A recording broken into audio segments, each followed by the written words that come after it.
been done a long time ago. The vetting process was clearly not done properly or done at all. And now we have to do cleanup work. And it's Monday morning football, quite frankly, for the president. How does he now track down all these people in the United States that he wants to now vet after the fact?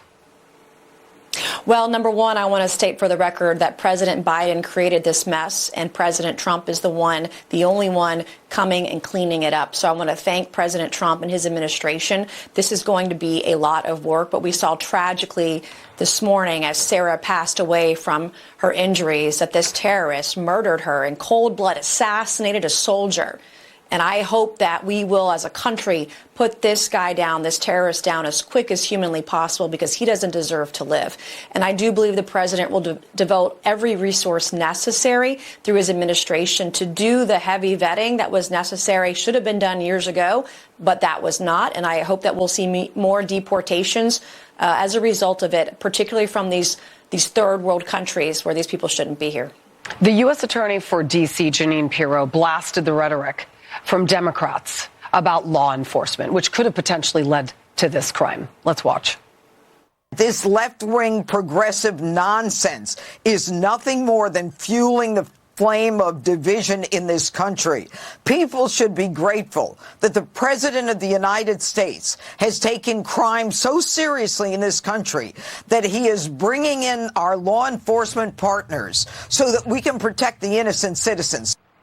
Democratic leadership have actually warned Americans that the National Guard that had been put in place since August in cities like Chicago and Washington, D.C. and L.A., where crime has gone way down since doing so, that they could potentially get upset or stressed out and just start shooting Americans. These are volunteers that decided to put their lives on the line to protect Americans and in order to give cops the ability to actually focus on other crimes. So they were there to help, to serve and protect. Democrats are actually driving the narrative that is inspiring people like this monster who shot these two National Guard members.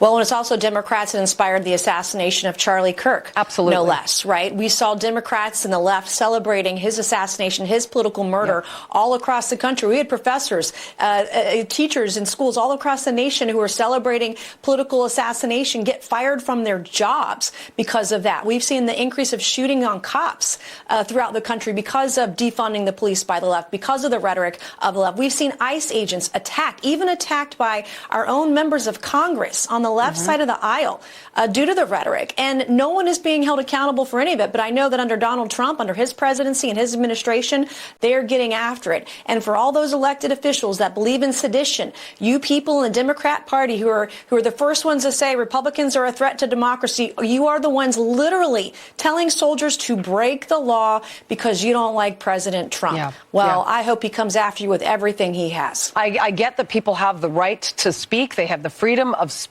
But when it's speech that invokes hate, that's a hate crime as far as I'm concerned. The FBI, meantime, and the Justice Department are expanding their inquiry into a controversial video from 6 Democratic lawmakers. And in it, they urge military and intelligence personnel to refuse unspecified what they call illegal orders.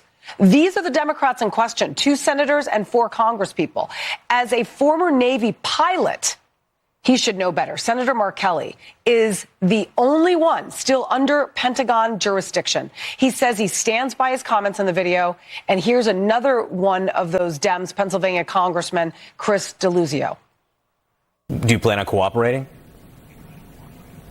I'm not planning to sit down for a voluntary interview, no. Oh, why not?